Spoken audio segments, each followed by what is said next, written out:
قائد پاکستان مسلم league نون میاں نواز شریف نے کہا ہے کہ انہیں اپنی سزا کی کوئی وجہ سمجھ نہیں آتی. اقتدار سے نہ ہٹایا جاتا تو آج ملک معاشی طور پر مستحکم ہوتا. سیالکوٹ میں ورکرز کنونشن سے خطاب میں انہوں نے سوال کیا کہ دنیا میں کہاں ایسا ہوتا ہے کہ وزیر اعظم کو اٹھا کر پھینک دیں.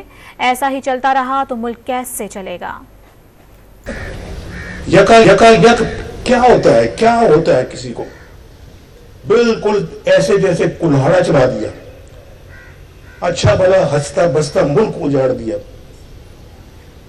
کیا ضرورت تھی ہمارے خلاف سازش کرنے کی, اور کیا ضرورت تھی اس وقت کے ججوں کو ہمارے خلاف فیصلہ دینے کی؟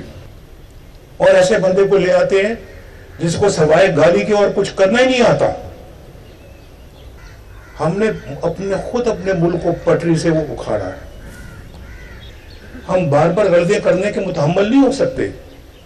وہ بہت بھاری نقصان ہو گیا ہے, لیکن اس نقصان کو ریپیئر کرنا یہ بھی آپ کی اور میری, ہم سب کی ایک فرض اور ڈیوٹی ہے.